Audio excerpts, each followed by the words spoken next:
प्रिय शिक्षार्थियों, नैतिक शिक्षा की इस कक्षा में आप सबका स्वागत है। जैसा कि आप जानते हैं, हम पाठ 3 पढ़ रहे हैं।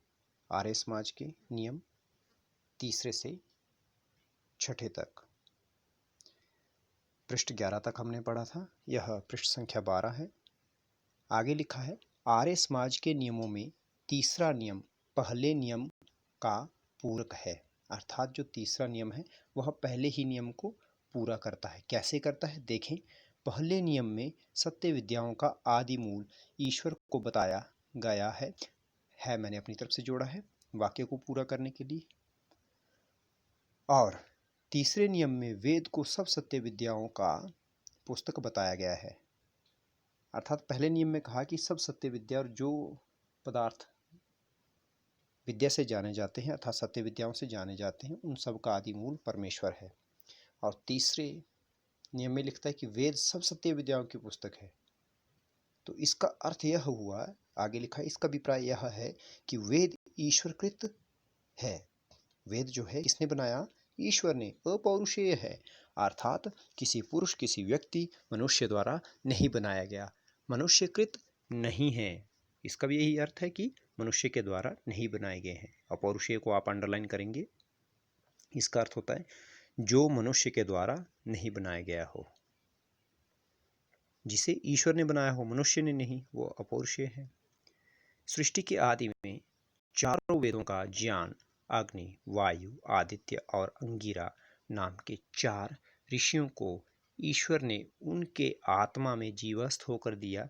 आत्मा में जीवस्थ होकर के अर्थात उनके अंतर्मन में ज्ञान का प्रकाश डालकर दिया।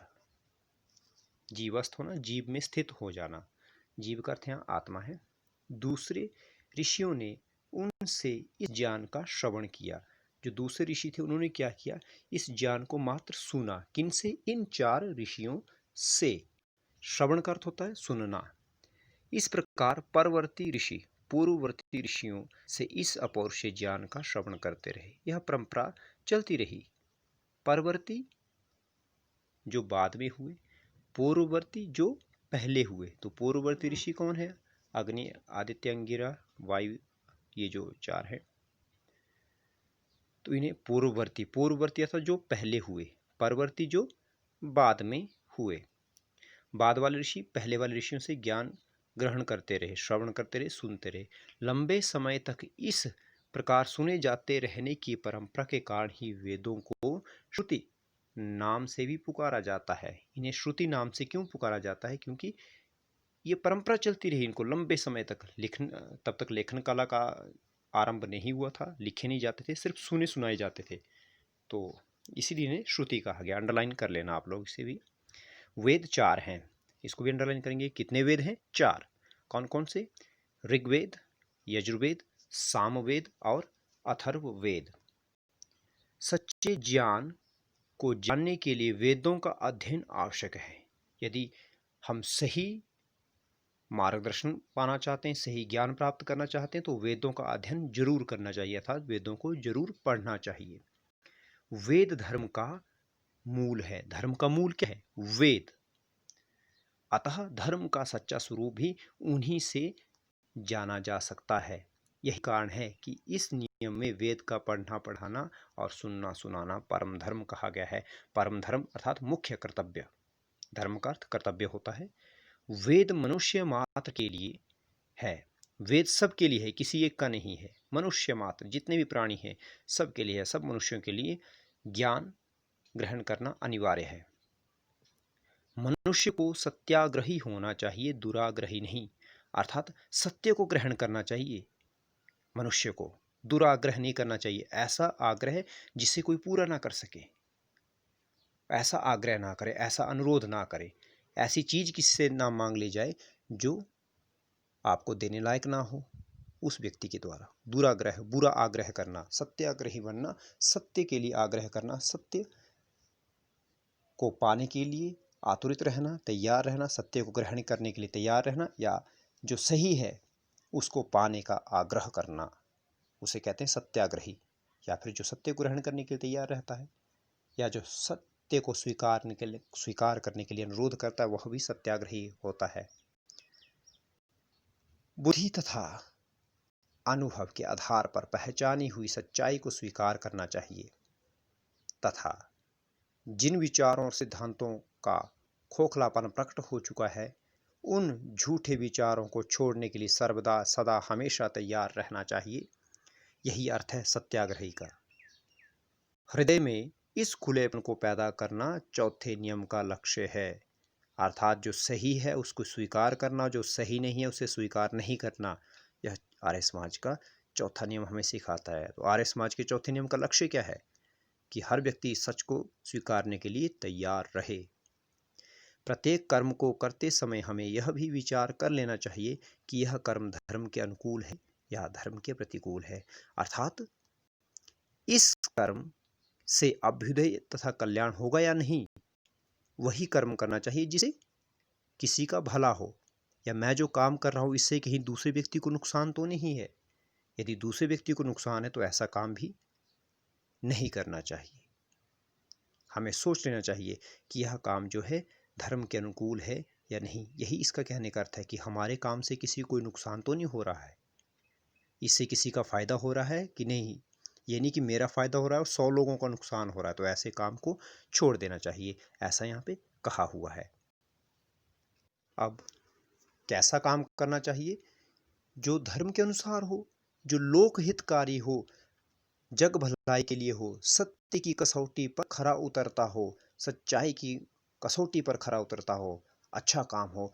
धर्म का अर्थ कोई मजहब या विशेष संप्रदाय ना लगा बैठे, इसलिए नियम में धर्म का अर्थ भी साथ दे दिया गया है, अर्थात सत्य और असत्य को विचार कर कर्म करने की बात कही गई है। सत्य और असत्य को विचार कर काम करना ही धर्माचरण है। धर्माचरण, धर्म का आचरण करना क्या है? सच और झूठ को विचार करके काम करना ही धर्म आचरण कहा जाता है। मजहब धर्म का अर्थ नहीं है, ऐसा इसमें लिखा हुआ है। धर्म का अर्थ यहाँ कर्तव्य बताया हुआ है। छठे नियम में आर्य समाज का उद्देश्य संसार का उपकार करना घोषित किया गया है। आर्य समाज का उद्देश्य क्या है? संसार का उपकार करना। रेखांकित करें अर्थात अंडरलाइन कर लें। केवल किसी जाति विशेष या देश विशेष का नहीं, किसी जाति, वंश, देश का नहीं, सबका यह उपकार तभी संभव है। और यह उपकार कब हो सकता है? जब इस प्रकार की भावना वाले व्यक्ति अपनी और दूसरे सब लोगों की शारीरिक, आत्मिक, सामाजिक उन्नति के लिए प्रयत्न करें। शारीरिक उन्नति हम पिछले नियम में भी चर्चा कर चुके हैं जब हमने पृष्ठ संख्या 11 पढ़ा था। शरीर की उन्नति, शरीर हमारा स्वस्थ हो, आत्मिक उन्नति, सोच हमारी अच्छी हो, तभी आत्मा से मलिनता हटेगी, और सोच अच्छी होगी तो हम नेचुरली समाज की सेवा भी करेंगे। कमजोर व्यक्ति दूसरों का उपकार नहीं कर पाता, जिससे अपना शरीर नहीं संभाला जा रहा है, जो बीमार है, कमजोर है, वो दूसरों की सेवा कैसे कर पाएगा? दूषित आभा, आभा लिखा हुआ यहाँ पे, हालांकि आभा होता है, आभा का अर्थ होता है चमक, अर्थात जिसकी छवि जो है धूमिल हो चुकी है, दूषित हो चुकी है, जिसका चरित्र अच्छा नहीं है, ऐसा व्यक्ति स्वार्थी बन जाता है। दूषित आभा वाला स्वार्थी बन जाता है, और समाज में जो अपना स्तर ना बना पाए उसकी कोई बात सुनी नहीं जाती। समाज में जो अपना एक लेवल ना बना पाए व्यक्ति, उसकी कोई बात नहीं सुनता, कभी भी नहीं सुनता। अतः संसार का उपकार करने के लिए इन तीनों उन्नतियों द्वारा अपने को उपकार कर सकने योग्य बनाना चाहिए। इन तीनों में भी पहले शारीरिक, फिर आत्मिक और उसके बाद सामाजिक उन्नति पर बल देना चाहिए, जोर देना चाहिए। स्वयं को उन्नति का साधन बनाओ और समस्त संसार की सेवा करके सबकी उन्नति करो, अर्थात अपने आप को दूसरों की उन्नति का साधन बना डालो कि आप के साथ साथ दूसरों की भी उन्नति हो। अपने लिए तो हम बहुत कुछ करें, लेकिन थोड़ा सा कुछ अन्य लोगों के लिए भी करें, कोई भलाई का काम करें, कोई सेवा का कार्य करें, और इससे क्या होगा? संसार की उन्नति होगी, सबकी उन्नति होगी। इसमें अभ्यास कार्य दिया हुआ है कि इन नियमों को आप याद करें। इनको आपको लिखने के लिए कहा गया था, अपनी अपनी अभ्यास पुस्तिकाओं यानी कि नोटबुक्स पर आप नोट करेंगे। आगे दिया है वेद कितने हैं, उनके नाम बताओ। तो वेद 4 हैं, उनके नाम ऋग्वेद, यजुर्वेद, सामवेद और अथर्ववेद। अगला है वेद का पढ़ना, पढ़ाना और सुनना सुनाना परम धर्म क्यों बताया गया है? क्यों बताया गया है? क्योंकि वेद जो है धर्म का मूल है और